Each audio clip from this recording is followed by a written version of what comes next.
Selamat pagi teman-teman, kelas 4 Lili dan 4 Asoka di tahun pelajaran 2021-2022. Teacher berharap di kelas 4 kalian tetap semangat belajarnya, menjadi anak yang tetap disiplin dan bertanggung jawab.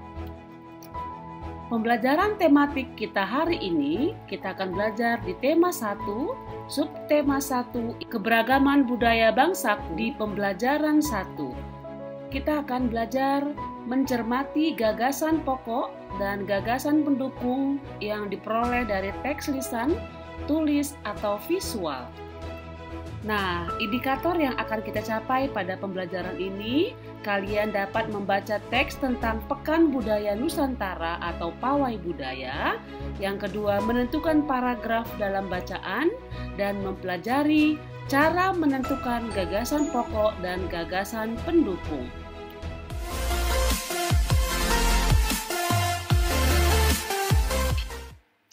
Halo teman-teman. Siapa di sini yang pernah menyaksikan pawai budaya? Nah, rata-rata sudah pernah ya. Bahkan mungkin ada yang pernah mengikutinya. Kita biasanya mengikuti pawai budaya ada pada Hari Kemerdekaan Indonesia, yaitu pada tanggal 17 Agustus. Sekarang kita lihat gambar pertama.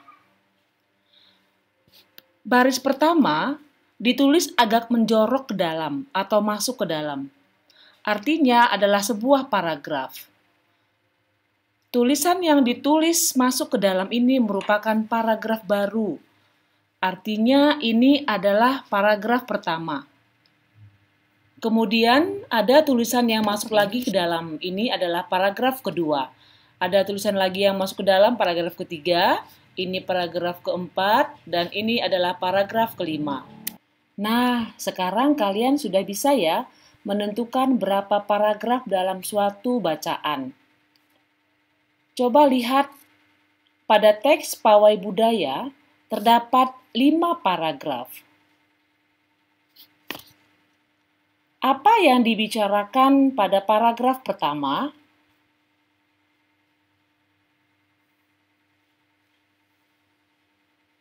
Nah, pada paragraf pertama, pawai budaya sangat menarik bagi warga Kampung Babakan. Udin dan teman-teman tidak pernah merasa bosan menanti rombongan pawai lewat. Tahun ini mereka datang ke alun-alun untuk melihat pawai tersebut. Kakek Udin pun terlihat sabar menanti. Terdengar suara gendang yang menandakan rombongan pawai semakin dekat.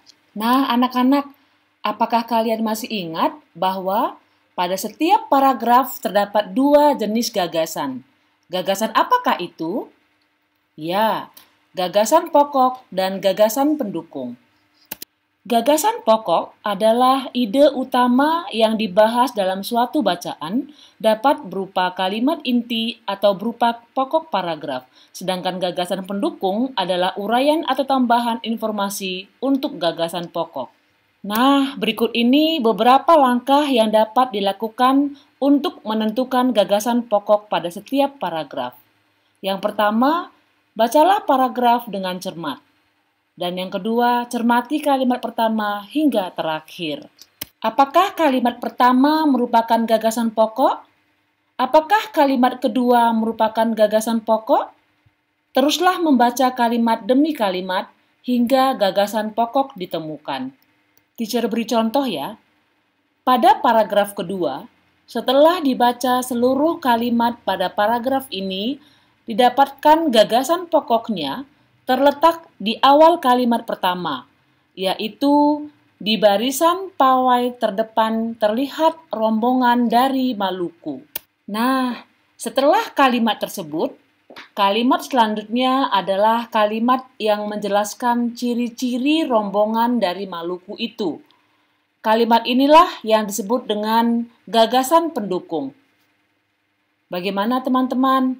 Apakah kalian sudah paham cara menentukan gagasan pokok dan gagasan pendukung? Nah, kalian boleh kembali menyimak dan melihat video ini sampai kalian benar-benar paham.